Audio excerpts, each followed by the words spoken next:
இன்றைக்கி நம்ம பார்க்க போகிற ரெசிபி நல்ல வாசனையான அதே சமயம் புத்துணர்ச்சி தரக்கூடிய புதினாவை வச்சு ஒரு பிரியாணி எப்படி பண்ணுறதுன்னு பார்க்கலாம். இதை வந்து புதினா பிரியாணி, புதினா ரைஸ் எப்படி வேணாலும் சொல்லிக்கலாம். லஞ்ச் பாக்ஸ்க்கு இது ரொம்ப சூப்பராக இருக்கும். இதை 15 நிமிஷத்துக்குள்ளே எப்படி பண்ணுறதுன்னு பார்க்கலாம் வாங்க. இந்த புதினா ரைஸ் பண்ணுறதுக்கு நான் இன்றைக்கி 1 கப் அளவு பாஸ்மதி ரைஸ் எடுத்திருக்கேன். அதை நல்லா தண்ணியில் கழுவிட்டு அதை ஒரு 20 நிமிஷத்துக்கு ஊற வச்சிடலாம். அடுத்து புதினா சாதத்துக்கு ஒரு ஃப்ரெஷ்ஷாக ஒரு பேஸ்ட் ரெடி பண்ணிடலாம். அதுக்கு நான் 1/2 கப் அளவு கொத்தமல்லியும் 1/2 கப் அளவு புதினாவும் எடுத்திருக்கேன்.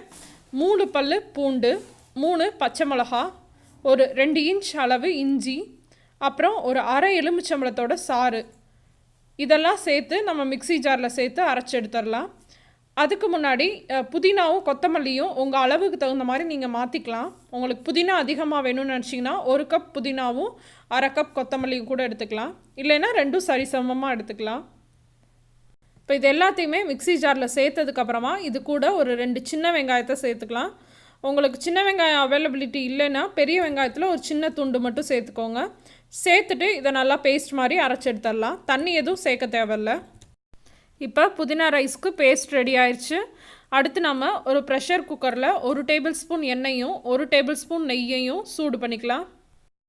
இப்போ இதில் நல்லா வாசனைக்காக 2 பிரியாணி இலை, 2 துண்டு பட்டை, ஒரே ஒரு ஏலக்காய், ஒரு அன்னாசிப்பூ, 3 கிராம்பு, ஒரு 1/4 டீஸ்பூன் அளவு சீரகம், இதெல்லாம் சேர்த்து நல்லா வாசனை வர அளவுக்கு அதை வதக்கிக்கோங்க. தீஞ்சிராமல் பார்த்துக்கோங்க. இப்போ இதில் ஒரு பெரிய வெங்காயத்தை நீளமாக நறுக்கி சேர்த்துக்கலாம். வெங்காயம் நல்லா கோல்டன் ப்ரௌன் கலரில் ஆற வரைக்கும் அதை நல்லா வதக்கிக்கணும். அதனால் கொஞ்சமாக உப்பு சேர்த்து வதக்கணுன்னா சீக்கிரமாக வதங்கிரும். வெங்காயம் இந்த மாதிரி நல்லா வதங்கினதுக்கப்புறமா நம்ம அரைச்சி வச்சுருந்தோம் இல்லையா, அந்த புதினா பேஸ்ட்டை இதோடு சேர்த்துடலாம். புதினா பேஸ்ட்டில் நம்ம இஞ்சி வெள்ளைப்பூண்டெல்லாம் பச்சையாக சேர்த்துருக்கனால அதை நல்லா வதக்காட்டி பச்சை வாசனை அடிக்கும். அதனால் புதினா பேஸ்ட்டை நல்லா பச்சை வாசனை போகிற அளவுக்கு வதக்கிக்கோங்க. இந்த மாதிரி நல்லா பச்சை வாசனை போகிற அளவுக்கு வதக்குனதுக்கப்புறமா நம்ம தண்ணி சேர்த்துக்கலாம். 1/2 கப் அளவு தண்ணி சேர்க்கணும். 1 கப் பாஸ்மதி ரைஸ்க்கு 1/2 கப் தண்ணி கரெக்டாக இருக்கும். நான் அந்த மிக்சி ஜாரையும் லைட்டாக வாஷ் பண்ணிவிட்டு அந்த தண்ணியும் சேர்த்துருக்கேன்.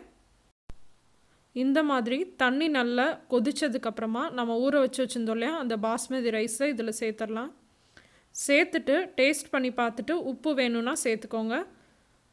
சேர்த்துட்டு இதை மூடி வச்சு ஒரு விசிலுக்கு நீங்கள் ப்ரெஷர் குக் பண்ணலாம். அப்படி இல்லைன்னா நல்ல ஆவி வந்ததுக்கப்புறமா விசில் போட்டு சிம்மில் ஒரு 7லேருந்து 8 நிமிஷம் வச்சிங்கன்னா பாஸ்மதி ரைஸ் நல்லா உதிரியாக ரெடி ஆயிரும். சூப்பரான புதினா பிரியாணி அல்லது புதினா ரைஸ் நல்ல வாசனையாகவும் புத்துணர்ச்சியாகவும் ரெடி ஆயிடுச்சு.